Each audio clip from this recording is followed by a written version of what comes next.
बिना कोई प्रदूषण किए बिजली का उत्पादन अगर करती हैं तो वो है पवन चक्की, जिसे हम विंडमिल भी कहते हैं। और जब हम देखते हैं कि पवन चक्कियाँ किस तरह से बिजली का उत्पादन है वो करती है, किस तरह से काम करती है, तो आप देखिए इधर साइड को जिस तरह से ये कतार में आपको पवन चक्की दिख रही है और इसकी जो ये ब्लेड है वो आपको घूमते हुए नज़र आ रही है। तो जितनी जैसे-जैसे ये घूमती है वैसे-वैसे ही जो है आप यहाँ पर देखेंगे कि इससे जब घर्षण होता है हवा के साथ तो इससे बिजली जो है वो बिजली का उत्पादन है वो यहाँ पर होता है। और जिस तरह से आप देखिए कि यहाँ पर आपको दिख रही ऊंचाई वाली जगह पर हमेशा जो है पवन चक्की को लगाया जाता है। और आप देख रहे होंगे एकदम कतार के अंदर वहाँ से जो शुरू है पवन चक्कियाँ, ये यहाँ पर जो हज़ारों की संख्या में पवन चक्कियाँ चारों तरफ जो है वो लगाया गया है। और ये जगह है जैसलमेर का एक गाँव है, पितला और सिपला गांव है, दो उनके बीच की ये जगह है जहाँ पर पूरा आपको दूर दूर तक जो है कोई भी घर नहीं दिखाई देंगे, खेत ही खेत है वो दिखाई दे रहे हैं। और इधर आप देखेंगे कि किस तरह से पवन चक्की चारों तरफ जो है हजारों की संख्या में पवन चक्कियां वो लगी हुई है। जिस जगह हम खड़े हैं उसके चारों तरफ ही हमें पवन चक्कियां नजर आ रही है।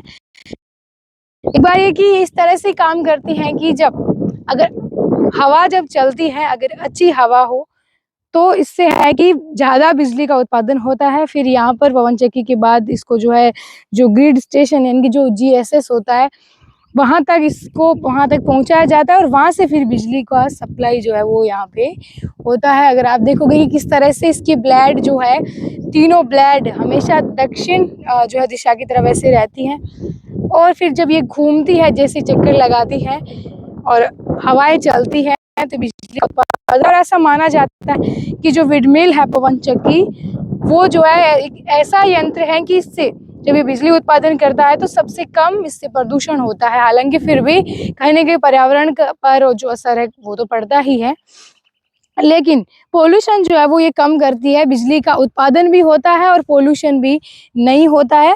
तो इसीलिए ये पवन चक्कियाँ जो है, और सबसे ज़्यादा इनको शहरी क्षेत्र से दूर लगाया जाता है, उन ग्रामीण क्षेत्र में जहाँ आसपास जो है खुला पूरा एरिया हो और उसके अंदर इनको पवन चक्कियों को जो है वो लगाया जाता है ताकि ये अच्छे से चले और अच्छे से जो बिजली का उत्पादन हो। क्योंकि इनको देखो सब जगह ऊंचाई वाली जगह पर यहाँ जो है इनको लगाया गया है। अगर आप चारों तरफ इधर भी अगर आप देखेंगे तो आपको दिखेगा कि पवन चक्की है वो दिख रही है, चारों तरफ लगी हुई है। शहर से दूर ग्रामीण क्षेत्र, धोरे टीले और ऊंचाई वाली जगह, जैसे कि ये पथरीली जमीन है तो ऊंचाई जगह पर हमेशा इनको लगाया जाता है ताकि वहाँ से जब जैसे कि यहाँ आंधियाँ चलती है, हवाएं चलती है, लू चलती है, तो जब रेगिस्तान में आंधियाँ चलती है तो इससे इन पर अच्छा है कि अच्छे से बिजली का उत्पादन है वो यहाँ से कर पाती है। तो देखिए जिस तरह से आपकी विंडमिल जब घूमती है तो इसकी 3 ये ब्लेड होती है बड़ी बड़ी। अब आप दूर से देख रहे हो तो वो छोटी दिख रही है, लेकिन जब हम इनके नज़दीक जाके देखते हैं तो ये विंडमिल का ये जो एक एक ब्लेड है वो भी इतना बड़ा और इतना भारी होता है। और दूर से जो है ये छोटी नज़र आती है, ऐसे लगता है कि ये छोटे से ऊपर जो है वो लगे होंगे, लेकिन हालांकि ये बहुत बड़े होते हैं और काफ़ी जो है ये भारी वस्तु होती है। इसको जब लाते हैं तो भी ट्रेलर के अंदर लाया जाता है विंडमिल की ये जो तीनों ब्लेड घूम रही है।